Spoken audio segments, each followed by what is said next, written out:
ጤና ይስጥልኝ ውድና የተከበራችሁ የወራ ሂማኖ ሚዲያ ተከታታዮች፣ ሰላምታችን በያላችሁበት ይድረስ። አዳዲስና ወቅታዊ መረጃዎችን የያዘው ወሳኝ መረጃ አሁን ጀመረ። አብራችሁኝ እንድትቆዩ እየጋበዝኩኝ ርዕሶቹን አስቀድማለሁ። በወሎዋ መናገሻ ደሴ ከተማ የሚገኘው ዳሩል አርቀም የቁርአን ሂፍዝ ማዕከል ለሶስተኛ ጊዜ ያስተማራቸውን የቁርአን ሁፋዞች በድምቀት አስመረቀ።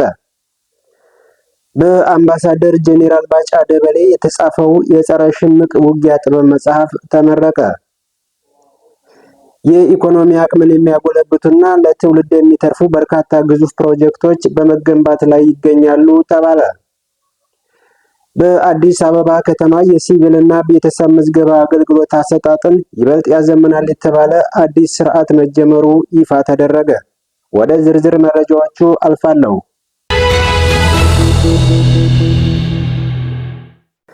በወሎዋ መናገሻ ደሴ ከተማ የሚገኘው ዳሩል አርቀም የቁርአን ሂፍዝ ማዕከል ለሶስተኛ ጊዜ ያስተማራቸውን ቅዱስ ቁርአን ሁፋዞች በወሎ ዩኒቨርሲቲ አዳራሽ በታላቅ ድምቀት አስመረቀ። የሂፍዝ ማዕከሉ በዛሬው ዕለት 60 ወንዶችንና 18 ሴቶች በድምሩ 78 ሐፊዞችን ያስመረቀ ሲሆን በምርቃ ፕሮግራሙ ላይ ኡስታዞች፣ መሻይኾች እንዲሁም የከተማው ሙስሊም ማህበረሰብና የከተማ አስተዳደሩ የመንግስት የሥራ ኃላፊዎች በተገኙበት በታላቅ ድምቀት ተከናውኗል።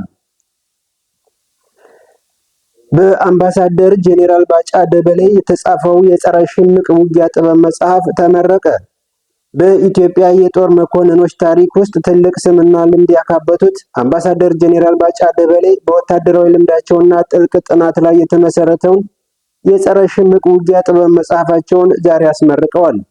የጦር ኃይሎች ጠቅላይ ኢታማዦር ሹም ክቡር ፊልድ ማርሻል ብርሃኑ ጁላ፣ የጦር ኃይሎች ምክትል ጠቅላይ ኢታማዦር ሹም ጄኔራል አበባው ታደሰ፣ የብሔራዊ መረጃና ደህንነት አገልግሎት ዋና ዳይሬክተር አምባሳደር ሬድዋን ሁሴን፣ የፌዴራልና የክልል የጸጥታ አመራሮች፣ ጄኔራል መኮንኖች፣ የመከላከያ የክብር አባላትና ጥሪ የተደረገላቸው እንግዶች በተገኙበት ነው የምርቃት ስነ ስርዓቱ የተደረገው።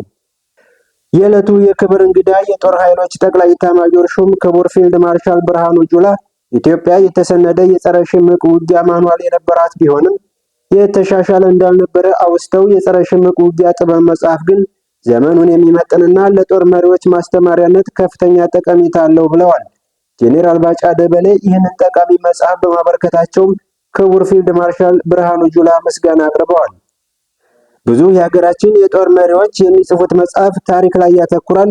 የጸረ ሽምቅ ውጊያ ጥበብ መጽሐፍ ግን ሳይንሳዊ ነው ያሉት ፊልድ ማርሻል ብርሃኑ ይህንን በተግባር ያረጋገጡት ደግሞ ጄኔራል ባጫ ናቸው ብለዋል።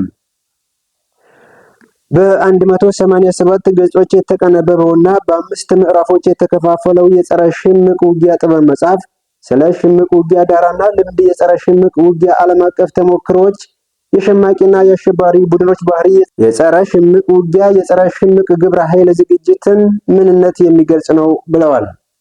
የኢኮኖሚ አቅምን የሚያጎለብቱና ለትውልድ የሚተርፉ በርካታ ግዙፍ ፕሮጀክቶች በመገንባት ላይ ይገኛሉ ተባለ።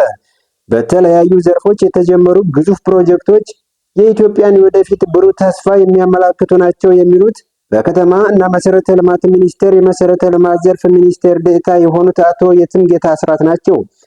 ሚኒስትር ዴኤታው ከኤፍኤም አዲስ 97.1 ጋር በነበራቸው ቆይታ አሁን ላይ የዜጎችን ኢኮኖሚያዊ ተጠቃሚነት ከፍ የሚያደርጉ የብልጽግና ጉዞን የሚያፋጥኑ ከዛሬ አልፈው ለነገ ትውልድ የሚተርፉ ሜጋ ፕሮጀክቶችን ጀምሮ የመጨረስ ባህል መምጣቱን ተናግረዋል። ቀደም ባሉ ጊዜያት የሚጀመሩ የልማት ፕሮጀክቶች ግንባታቸው ባለመጠናቀቁ ሀገሪቱ ማግኘት ያለባትን ሀብት ሳታገኝ መቅረቷን አስታውሰው የፕሮጀክት መጓተት ሀብት እንዲባክን ከማድረጉም ባለፈ የመልካም አስተዳደር ጥያቄን ሲያስነሳ መቆየቱንም ነው የገለጹት።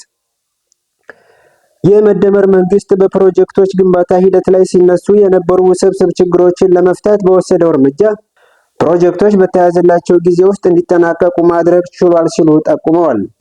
ለአብነትም እንደ ታላቁ የኢትዮጵያ ህዳሴ ግድብ የቱሪስት መዳረሻ ልማቶች፣ ግዙፍ ኢንዱስትሪዎች፣ የከተማና የገጠር የኮሪደር ልማት ስራዎች እንዲሁም ግዙፍ የተለያዩ ልማቶች የመደመር መንግስት ፕሮጀክቶችን መጨረስ እንደሚችል ማሳያ መሆናቸውን አንስተዋል።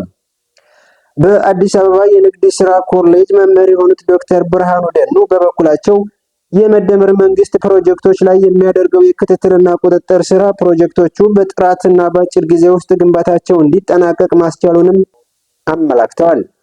ግዙፍ ፕሮጀክቶቹም ለበርካታ ዜጎች የስራ ዕድል መፍጠር የቻሉና ኢኮኖሚው ላይ ጉልህ አስተዋጽኦ የሚያበረክቱ ናቸው ሲሉ ተናግረዋል።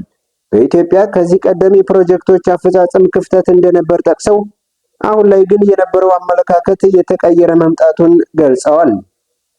በአዲስ አበባ ከተማ የሲቪልና ቤተሰብ ምዝገባ አገልግሎት አሰጣጥን ይበልጥ ያዘምናል የተባለ አዲስ ስርዓት መጀመሩ ይፋ ተደርጓል። የመዲናዋ ከንቲባ አዳነች አቤቤ ይፋ የተደረገው ስርዓት በኢሚግሬሽን፣ በጤና፣ በፍርድ ቤት፣ በብሔራዊ መታወቂያና በሌሎችም ተቋማት መካከል ቅንጅትና መናበብን የሚፈጥር መሆኑን ገልጸዋል። ስራ ላይ የዋለው የሲቪል ሬጂስትሬሽን ኤንድ ቫይታል ስታቲክስ ዊዝ አይዲ ስርዓት ባለ ጉዳዮች ተንቀሳቃሽ ስልካቸውንና የተለያዩ የቴክኖሎጂ አማራጮችን በመጠቀም በአካል ሳይገኙ ባሉበት ሆነው አገልግሎት እንዲያገኙ የሚያስችል ነው ተብሏል። አዲሱ ሲስተም ያበለጸገው የኢትዮጵያ አርቲፊሻል ኢንቴሊጀንስ ኢንስቲትዩት መሆኑ ተገልጿል።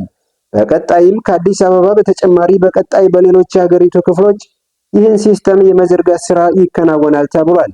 የኢሚግሬሽን እና ዜግነት አገልግሎት ዋና ዳይሬክተር ወይዘሮ ሰላማዊት ዳዊት በአዲስ አበባ የተጀመረው ሲስተም ፍርድ ቤቶች እና ጤና ተቋማት ከአገልግሎቱ ጋር ያላቸውን ትብብር የሚያጠናክርና በአንድ አይነት ሲስተም እንዲጠቀሙ በማስቻል የልደት፣ ሞትና ሌሎች ወሳኝ ኩነቶች ምዝገባን ተናባቢና ወጥነት ያለው እንዲሆን ተቋሙ የያዘውን እቅድ እውን ለማድረግ ትልቅ እገዛ ይኖረዋል ብለዋል። አድማጮች፣ ለዛሬው የነበረኝ አዳዲስና ወቅታዊ መረጃዎች የሰማችሁትን ይመስላል። የወረ ሂመኖ ሚዲያን ላይክ፣ ሼር እና ሰብስክራይብ በማድረግ ለሌሎች ተደራሽ እንዲሆን በአክብሮት እየጠየቅኩ መልካም ጊዜን እየተመኘሁ በዚሁ እሰናበታለሁ።